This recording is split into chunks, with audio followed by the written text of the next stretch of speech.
Thank God it's Friday. Hey there, Escolarians! What's up? Pam here, and this is CEU Friday Features. Universidad Centro CEU ka na, CEU ako.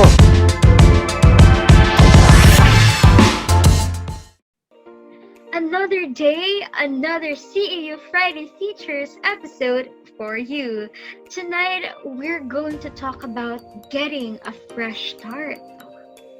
But as always, before we proceed, make sure to like, share, subscribe, and hit that notification bell.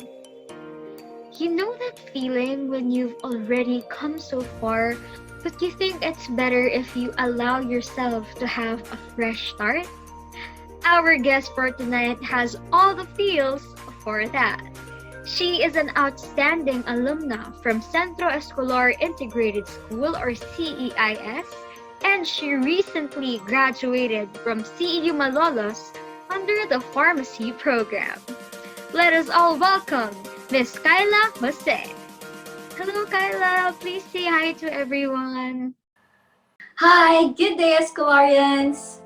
Hello, Miss Kyla. Hello, it's so nice to see you today, and you look very wonderful. How are you doing? I'm fine. Sobrang fruitful ng aking year sa CEIS and also here in CEU. Yes, and as we've mentioned, starting over in life are really big words, right? But let's start with that. I'm very curious as to how you were able to have a fresh start at CEIS Malolos. Ayan, you already have 3 starts because we are going to talk about your fresh start. So, Pam, it was a fresh start for me because everything was new back then, bago. Aside from I want to have my college degree, which is pharmacy in CEU, kaya ako nag-CEIS, di ba, para tuloy-tuloy na. Yes. I really want to have new surrounding, as in yung bago yung lahat. Before kasi, nilalakad ko lang yung school ko, malapit lang. Ngayon, kailangan kong sumakay ng jeep para makapunta ako sa Malolos. And what I said is, 1 hour yung biyahe namin from here in Bukawi to CEU Malolos. And before, halos kapitbahay ko lang yung mga kaklase ko. And kaklase ko sila since grade school ako hanggang mag-high school. Ngayon, different people, different kinds of people, kinds of classmates from different high schools, from different places yung nakakasalamuha ko. In short, walang nakakilala sa akin yung pumasok ako ng IS. Wow, and that is a very bold move for you, Kyla. You know, it's really usual for us to just stay in our comfort zone, but you dared yourself to really go out there and experience new things. And because of that, you gained a lot of enriching and nurturing friends, mentors, and experiences. So that's very wonderful for you. Thank you so much for sharing that. But before your fresh start, may I ask, did you have any bad experiences before senior high school? Where did your idea to start over came from, possibly? Hindi naman siya literal na bad experience. More on challenges siya before ako mag-senior high school. Dati kasi, ayan, chika minute. Yes, take a minute. Yes, please. People tell me that I only became an honor student or na-receive ko lang yung mga achievements and awards ko back then because my family is related to our school, which is not true. So, syempre, as a student, di ba, binibigay ko yung best ko. Yeah. Alam kong kaya ko, alam kong makakamit ko. So, ibibigay ko talaga lahat, 100% of me. Sobrang Wattpad story man, pero ginagawa ko yung lahat ko because I deserve it. Kasi pinagpaguran ko yun. Yes, Iniiwasan ko talagang questioning yung sarili ko. Alam ko many students out there questioning themselves if karapat dapat ba talaga ako? If deserve ko ba yung mga bagay na nakakamtan ko? Kasi other people telling me na kaya ka lang nakakuha ng ganyan kasi ganito, kasi ganyan. Pero close your ears kasi hindi naman sila yung napagod. Ikaw yung napagod, ikaw yung nag-effort. So you deserve that achievements. You deserve to be proud of yourself. And you know what, Pam? When I became an achiever sa CEIS, wala talagang akong kilala doon. Even the teachers, hindi ko sila kilala. nung naging achiever ako, alam mo yung saya, sobrang saya kasi nakita ko na yung CEIS appreciates my effort at talagang binibigay nila yung mga achievements for deserving person. And dun ko napatunayan sa sarili ko, yes, sa sarili ko pinatunayan ko at hindi sa ibang tao na I deserve that achievement and I deserve that honor. And inaalay ko yun sa mga taong naniwala din sa akin na deserve ko yun. And that's why I really want to start over. I want to prove myself, to myself, not to them, that I deserve what I got through my efforts and through my passion. And that was really such an inspiring story, Kyla. And you're right, you deserve all the recognition. And not just coming from others, but you're from yourself, because that's the most important validation you need, no? And whatever you've experienced in the past, I hope you've grown from it, you've learned from it, and now you're 10 times better because of it. So thank you so much. That was really so wonderful. And with that, I just want to elaborate on how CEIS helped you with the process, like other stories, other more experiences that really motivated you or inspired you to have a better fresh start. Nung first day of classes kasi namin nun, actually, pumila ako sa maling section. May nakilala akong isang girl. And sabi ko, kasama ako sa kanya pagdating ng first day of class namin. So, sumama talaga ako sa kanya, pumila ako. And, oh my God, first section pala siya, at pang-5 section pa ako, so mali ako nang napilahan. Doon, hindi ako kinabahan, kasi alam mo, parang, oops, normal lang to. Sobrang saya, talagang, yung mga teachers doon, tinanong nila ako, saan ka bang section, ganyan. Sobrang welcoming ng mga teachers sa CEIS. And from that, parang sabi ko, oh my God, magiging comfortable ako dito sa school na to. And pumasok ako ng classroom, tapos nag-smile ako kasi laging first impression sa akin masungit eh. So pagpasok ko, nakasmile ako. Tapos tumingin sila lahat sa akin, tapos parang, ang weird naman ito, nakasmile. Parang may iba yung first impression nila. Tapos nagpakilala kami and such. Doon pa lang, yung point pa lang na yun na nangyari sa akin na CEIS, sobrang unforgettable ko na. Kasi kahit yung mga other schoolmates ko, classmates ko, pag nagkukwentuhan kami, sabi nga nila, kasi may kapangalan akong artista, tapos singer, kinakanta nila ako. So, kumanta ako. Pero hindi ko naman sinabing magaling ako kumanta. Ay! So, Plot twist! nakita mo yung comfortability na dinala sa akin na CEIS ko, even to my teachers, my mentors, na talagang hanggang ngayon, sobrang nagko-communicate pa kami and intact pa kami. Sila yung symbolize na second parents ko talaga ng senior high. It's really nice to hear na yung environment na pinili mo to have your fresh start, it fit you. Nakatulong talaga yun para sa'yo, di ba? So nice to hear about that. Alright, I'm glad that you've moved past that and had your moment to start again, Kyla. Ngayon, papunta na tayo sa exciting part. Ayan, I've heard that theater was a big part of your life at CEIS. And can you share that with us? So, before ako mag-theater, I joined a dance troupe first. Tapos, after nung nag-second semester na, then I joined the theater or what we call the Artisan Club. So, sa CEIS Malolos kasi, we have different clubs. And yun yung isa sa pinakamalaking club, the Artisan Club, kung saan nandun yung mga umaarte, nagda-direct, script writers, and makeup artist, gandun din. And also, yung mga singers and dancers na kaya nila both, yung sing and dance, ayan. Doon kumapasok yon. And nung sumali ako noon, supporting actress lang ako. And ang role ko pa noon is magagalit ako sa jowa ko kasi meron siyang iba.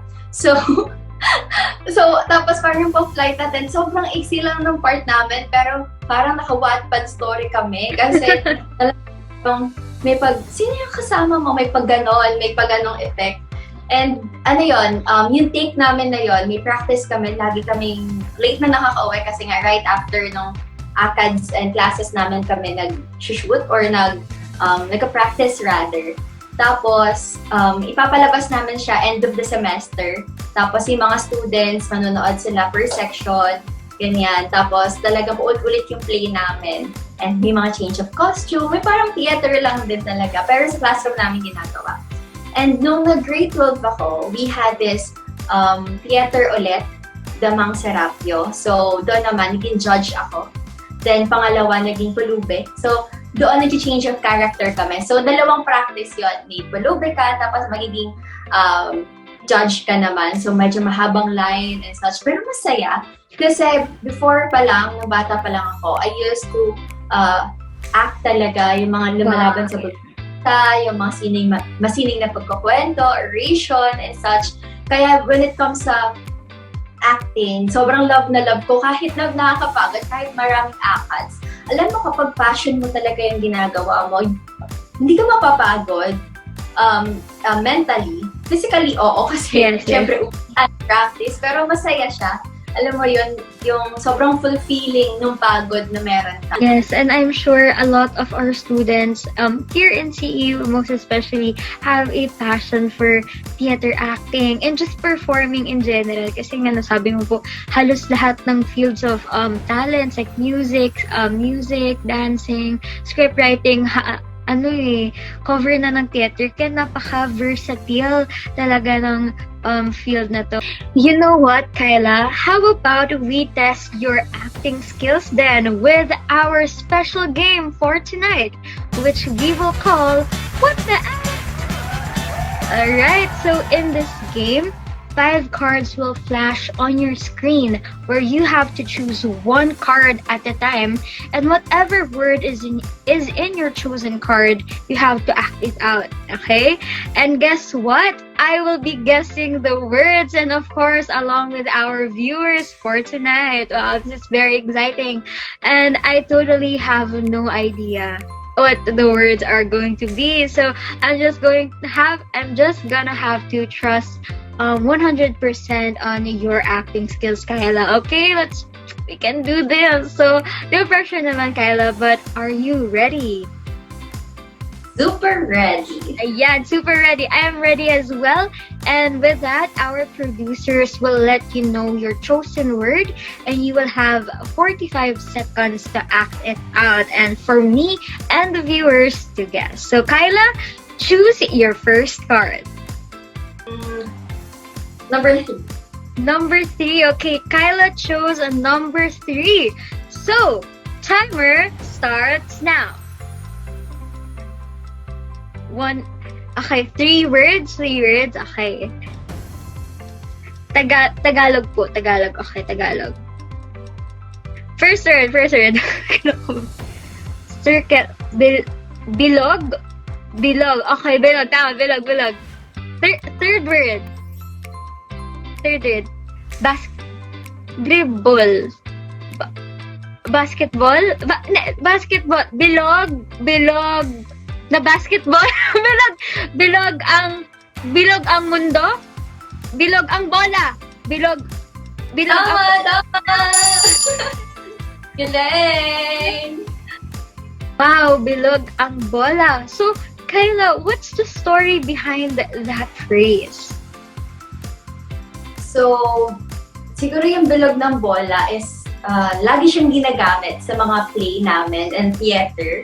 Kasi sabi nga nila, syempre ang story meron ups and meron downs. So hindi lagi tayong nasa taas at hindi naman din lagi tayong nasa baba. So dapat alam natin na bilog ang bola, bilog ang mundo, bilog ang buhay natin.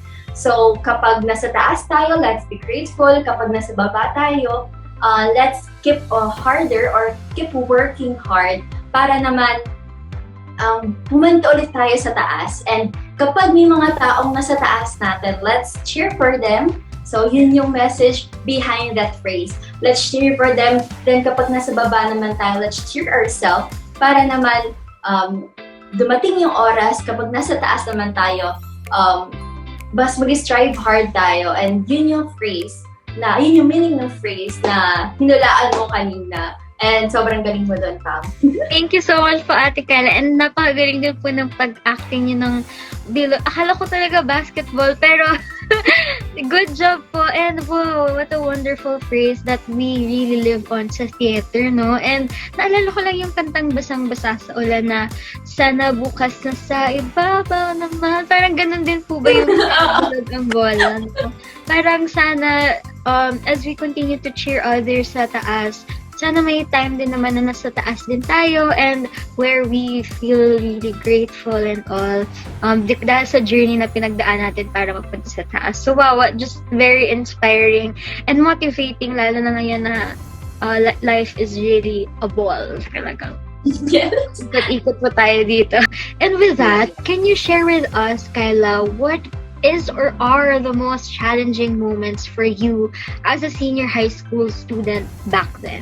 So when it comes to ACADS, since pioneer batch kami ng senior high school, super taas pa ng standards na akala mong college ka na talaga, pero sabi nila, in between high school and college, nasa gitna. And sa CEIS kasi, you need to think about your future na talaga. Kasi pag nag-grade 12 ka, pipili ka na ng course na gusto mo. And super challenging siya sa akin, lalo na sa pharmacy.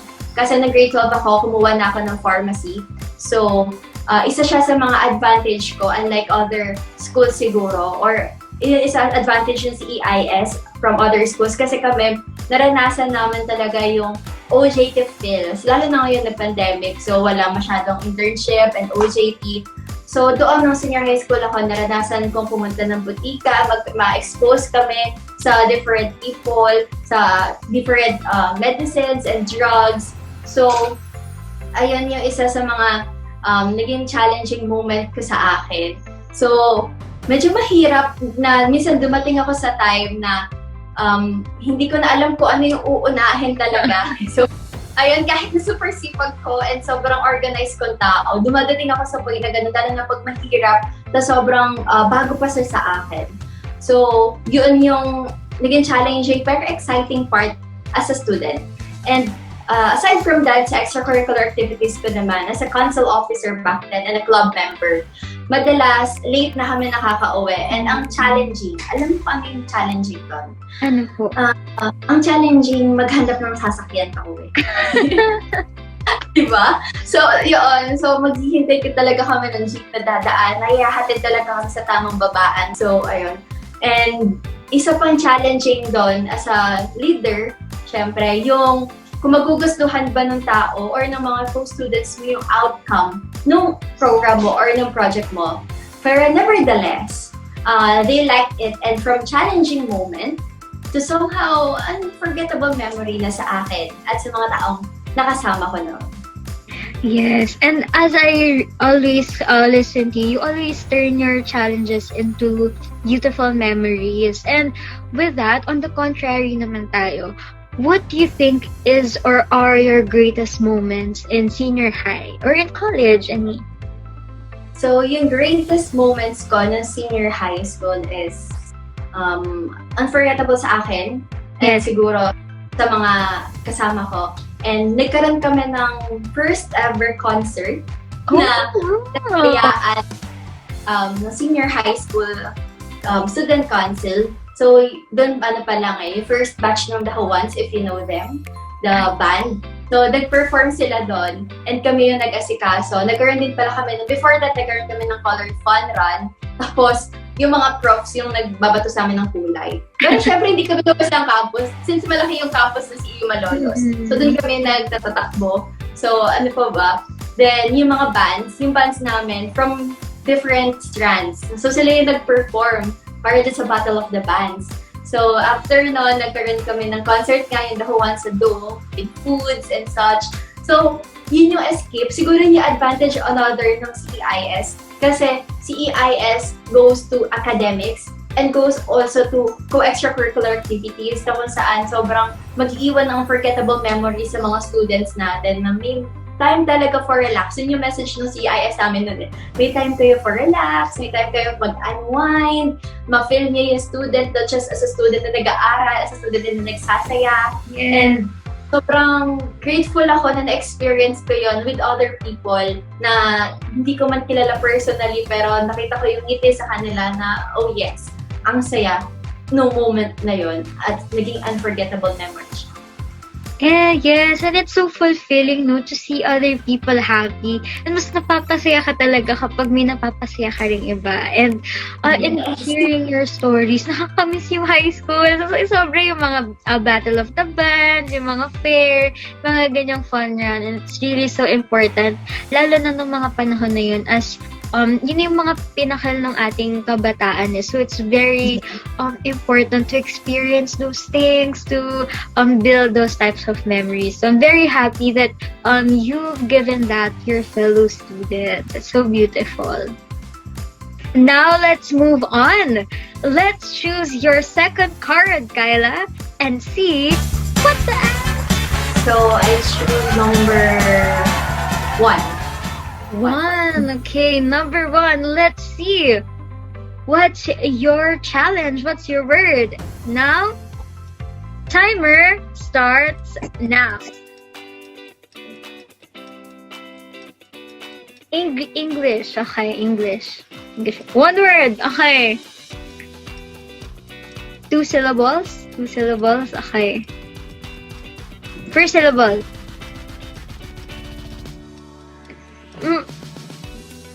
Macho, masculine, man, strong, strong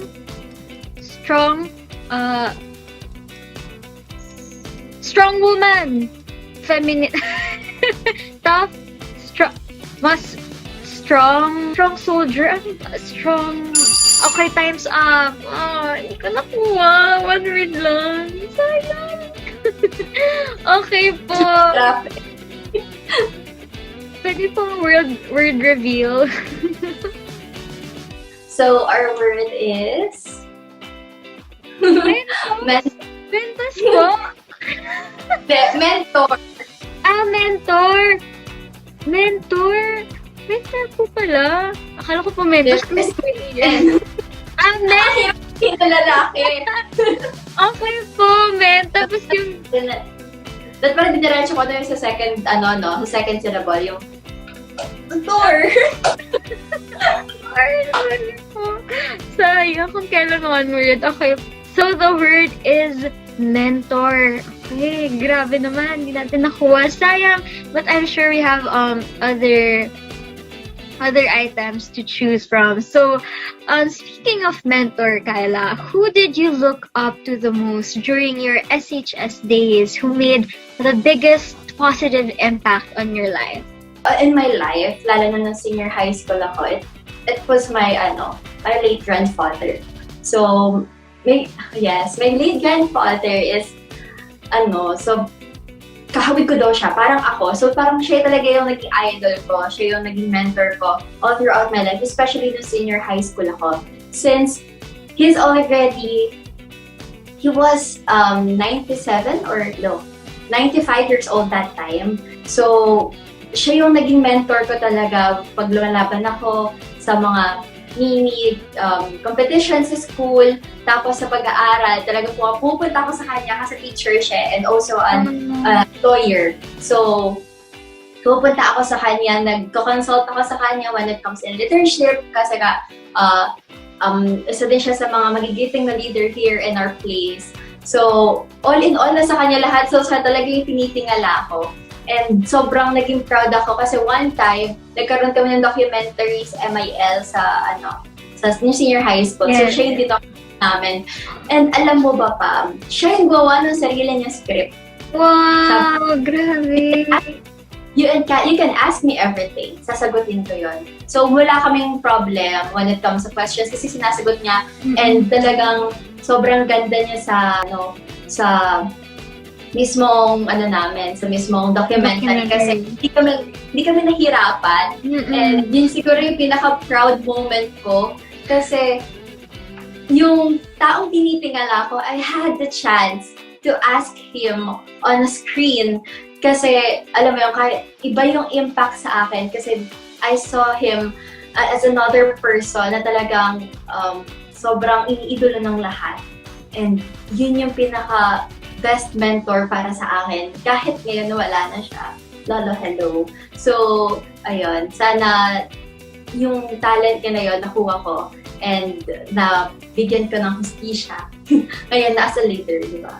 Actually, it speaks for itself, and you can really see kung gaano yung impact ni lolo mo sa'yo. And it's so nice to see your idol or someone you look up to in a different light, no? Kahit kilala mo na siya, it's so nice to know more things and to learn more things from that person. Did you somehow ask your lolo to be your mentor, or how did he became your mentor in life? Did it just come naturally? One time, sasali akong oration sa Bulprisa. Tapos, sabi ng mom ko sa akin, yung lolo mo nagtuturo yan before sa Bulprisa since isa siya sa head ng Bulprisa before. So, nagpaturo ako sa kanya. Tapos, from that day, sabi ko, totoo, kasi, alam mo yun, bago na yung generation ngayon, baka mamaya luma yung maituro sa akin, yung style, ganyan. Pero hindi eh. Alam mo, kapag yung tao, passion niya yon, alam niya yung gagawin niya, alam niya yung ituturo niya sa'yo. Tapos, tinuruan niya ako nang nakaupo lang siya, tapos nakapikit. Tapos pinag-perform niya ako sa harapan. Tapos sinabi niya kung ano yung kulang ko, kung ano yung sobra ako, kung ano yung katamtaman lang. And from that day, nung sabi ko, iba to. So, aside from nagpa-practice ako sa school, pag umuwi ako, diretso ako sa bahay niya. Nagpa-perform ako. Sobrang saglit lang ng practice namin. Tapos, talagang napipinpoint niya kung ano yung mga kulang and such. Tapos, yung sa studies ko, sa leadership ko, pag pupunta ako sa kanya, talagang nasabihin niya, alam mo ba yung mga bagay na ganito? Ganito po, ganito dapat, ganyan. Pero, iba ako, iba ikaw. So, dapat you act as yourself. Ganyan. Tapos, lagi niya sinasabi sa akin, eto pang, alak. Lagi daw ako magdadala ng alak. Yes! Alak means alalahanin lagi ang kapwa. Yun yung nagpatibay ng passion ko to serve people. Aside from sa mga extracurricular activities ko, yung mga competitions and such, yung pag-serve din sa people. So, ganun yung naging impact niya sa buhay ko. Not just lolo ko siya, kundi as a person, as an individual na titingalain mo. And balikan ko lang, nung sumali ako ng oration sa Bulprisa, nanalo ako doon, nag-gold medal. Iba yung performance ko sa performance ng iba kasi mapanood mo yung performance ng iba. Sabi ko, yung style ni Lolo, it will never get old. So, talagang sobrang grateful ako noon sa lahat ng naturo niya sa akin, sa lahat ng naging advices niya sa akin na hanggang ngayon nasa sa buhay ko. And especially the alak. Kaya ikaw, lagi ka din magdadala ng alak. Yes, lagi po tayo magdadala ng alak everywhere we go. At kahit patumanda tayo, lalo na kung patuloy tayo tumatanda, no? Parati nating dadalhin yun. And thank you for sharing that alak thing, and I hope a lot of people can learn from that. And I would just like to ask once again, how do you ask someone to be your mentor? Like maybe you can share some tips for our fellow Escolarians who would like to tap someone to be their mentor as well, whether it's their family member or their teacher or someone they just look up to. First of all, syempre kailangan vocal ka. Kasi yung mga bagay na yon, hindi naman po pwedeng, sige tuturuan kita dyan, alam ko na yung gagawin. Syempre kailangan yung taong gusto mong itap, for example ako, yung prof ko or yung friend ko na mas higher up sa akin, yung ate or kuya ko, first you'll tell your experience at ano yung gusto mong ma-achieve at ano yung matutulong niya sakali pang may matutulong siya. Alam mo yon, it's now or never. Kung pagpapawalang bahala mo at alam mong may isang taong makakatulong sa'yo pero hindi ka nagbigay ng extra effort, hindi ka naging vocal para doon, walang mangyayari. And no man has an island, lumaman, pero talagang totoo. Kailangan mo ng ibang tao para maging progressive kang tao. And yun yung magiging advice ko sa mga tao, gusto mong magkaroon ng mentor talaga. Siguro I would just like to share my takeaways from what you said, no? It's also very important for us to be willing to approach this person, this mentor, willing to share to them what we want to improve on ourselves, and to really open our minds and our hearts to learn more and to break our boundaries just to form new ones.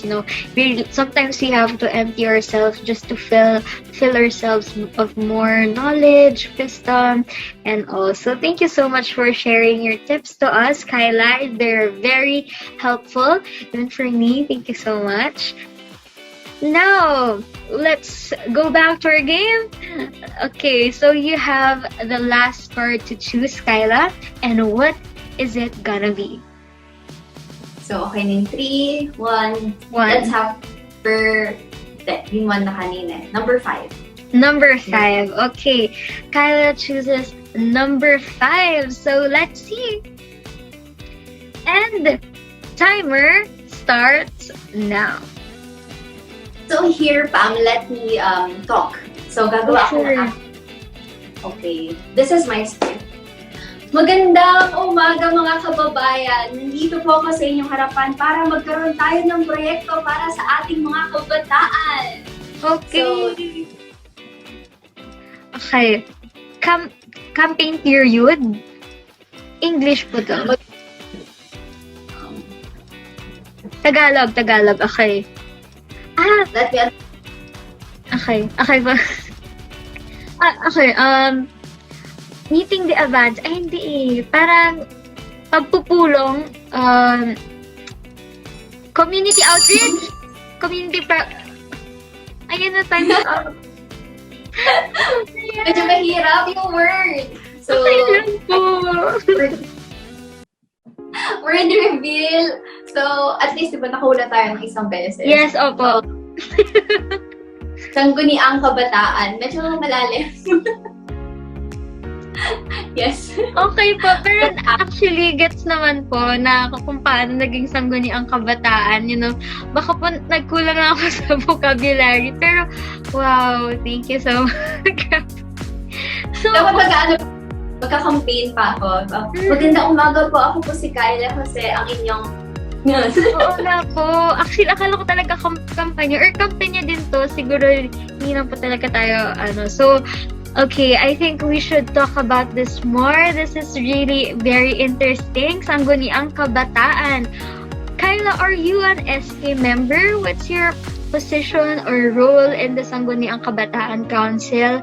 And for everyone's information, what's the importance of Sangguniang Kabataan in every community? Yes. Yes, I am part of the Sangguniang Kabataan. The first Sangguniang Kabataan counselor here in our barangay. And I started after ko mag-grade 12. So, now nag-graduate ako, SK pa rin ako. Wow! Yes.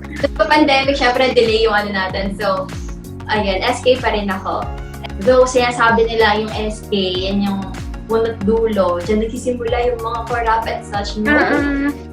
So, let's give this position an opportunity na mapatunayan kung ano ba talaga yung SK. So, and it's true, kung ang kabataan nga, di ba, yung pag-asa ng bayan, sabi ni Jose Rizal, mararapat lamang na maging pag-asa din muna tayo ng pamayanan natin. Kabataan, ang pag-asa ng pamayanan. Though yung mga kabataan natin, we voice out all of our ideas, we think that can help others, yun kasi muna yung mas kailangan ng pamayanan natin eh. Yung ideas natin kabataan, lalo na tayo yung magiging future. Nung pamayanan na yun, tayo yung tatanda, tayo yung magkakaroon ng anak na magiging yun yung magiging future ng mga anak natin kung ano yung mga napag-desisyon na natin ngayon para sa ating community. And SK is one of the strongest platform para ayusin yung mga bagay na nakagisna na hindi maganda. Wow, grabe. SK ka din po pala, SK ka din po pala, Kyla. Grabe naman. Napaka-versatile and multifaceted talaga. And I agree na kahit saan tayo mapunta, we always, alam mo po, youth representation is very important even in these small communities, and change starts there. And as you mentioned, mahirap talaga yung makamit yung pagbabago. At hindi yan mangyayari in one sitting, in one project. It takes a lot. It takes a village to really change the whole community. And why not start now, as early as now po, no? And so it's really inspiring to hear this from you. And I'm just very curious, what are your platforms for your community as an SK member? Platform kami. Ako kasi kagawad. So, under ako ng education. Sa education, ang mga platforms ko pa noon, syempre yung financial assistance, ayan, scholarships, tapos yung mga school supplies for the students, ano pa ba? Isa pa yung gusto kong gawin is yung magkaroon ng caravan for the graduating senior high school students. Tapos, may mga, sa per classroom, may different courses or yung mga, ano ba yun? Mga professionals na. Kunwari, teacher, doctor, pharmacist, medical technologist, ganyan, artist, ganyan. So, tapos yung mga students na interested doon, doon sila pupunta, tapos i-explain. Kasi alam mo yun, mas natututo tayo kapag may ibang tao Yes. na nakaka-experience na nun. Tapos yung experience nila, i-share nila. So, yun talaga yun nasa mindset ko nung tumakbo ako. And mere, mga projects sa school, paano ba, yung mga pa-webinars, ganyan. Nagkaroon kami actually ng webinar, ng seminar nun, the Advocacy. So, meron yun ang bayan, ng kabataan, yung different, So, Yes. yung mga student leaders yung kinuha namin doon. Tapos, nagkaroon din ako ng, kahit malayo sa education, na swimming lesson. Education din yun. Ako, swimming lesson para sa mga bata, ganyan. Kasi summer doon, so isipin ko. Aside from summer classes, syempre kailangan din, dahil malapit kami sa ilog. So, yung mga, naisip ko din, bakit hindi kami mag-summer classes o mag-swimming classes, ganyan. Tapos, yung mga nalilikom ko doon, yun, pinambili ko ng mga, kasi alam na iba school supplies lang. Ang pinambili ko doon, school supplies, school shoes, school uniform, bags, as in kompleto sa recados yung binigay ko dun sa mga students.